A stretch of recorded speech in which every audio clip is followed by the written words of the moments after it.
Hello everyone, today we are making organic fresh milled peaches and cream bread. And we are doing a double batch, which means everything is going to be doubled as you see how we go through the recipe. So the first thing you need to do is grind up your wheat berries, and you need 4 cups of milled flour, which is 485 grams. And remember, we are doubling that recipe.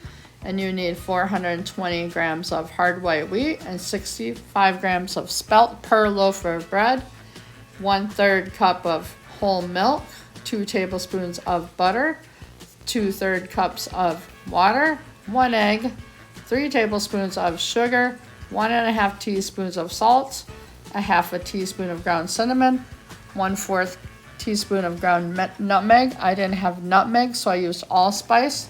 You need 1 cup of chopped peaches, could be fresh, frozen, or canned, and I used canned, and 2 teaspoons of instant yeast. And you want to preheat your oven to 350. And remember, we double batch this, so everything is double the amount, which I have told you about the recipe. So if you want to make 1 loaf, then follow just the 1 loaf that I rattled off to you. So here we are, we're doing our double recipe with the butter going into my anchor sum that I really love a ton too. And I'm sorry about the next slide. It is upside down. Sorry about that, but that's our sugar going in. And then our other spices going in at the moment. So we're gonna add them all in, and then we're gonna mix them up. And this is all of our dry ingredients. This is the double batch of the wheat berries. Here's our salt going in, and then we're going to put it into the blender after we give it a quick mix with our hand there with the spoon. We're going to chop up our peaches. Remember, we need 2 cups of chopped peaches, so I'm just cutting them up right here. Those are canned peaches. I used organic, of course. We want this whole recipe to be organic. We don't want to skimp out on the organicness of it. So everything is organic. We are a clean family and we eat that way. So everything is organic.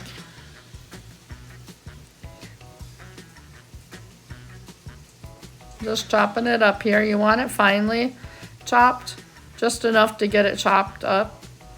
When I did, before I added it to the mixture of the bread dough, I ended up dumping out a lot of the juice because it's kind of wet. You don't want it to be really wet in your dough. So try to empty out as much juice as you have in the can or wherever, if it's frozen, empty out as much juice as possible. Here I am with the leftover in the can there.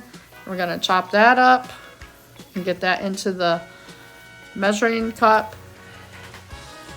And then I did the other one off camera, and it ended up being 2 cans makes 2 cups of peaches for your double recipe. My anchor sum can hold a double recipe very well, so it worked out great. We got all the dry ingredients and the wet ingredients inside of my anchor sum, and we're gonna let it all incorporate for 15 minutes before we add the peaches and the yeast. Remember, that's called autolyzing. Setting a timer. There's our peaches all chopped up. Now we're gonna add our yeast, and then we're gonna add our 2 cups of peaches, and there is our double batch of dough.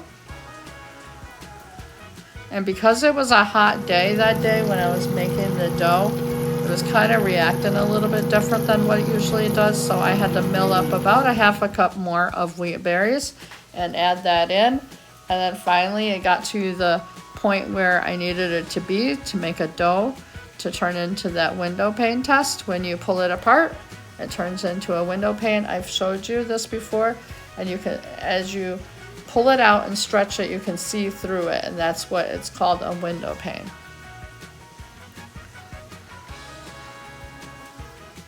There it is. The dough looks much better after adding the 1/2 cup of wheat berries, the extra cup. So if you might want to mill up an extra 1/2 cup depending on your weather. We're going to let it rise for an hour. I cut the dough into half evenly, and we're going to put it into our pans, and we're going to let it proof for an hour in my Breville because I do not have an oven proofing thing on my oven, so I put it in there to proof for an hour. And once it's done there for an hour, we're going to put it in our oven for 350, and we're going to bake it for 35 to 45 minutes. So there it is in the oven, baking. I didn't take a picture when it came out, but I hope you enjoy. Thanks for watching.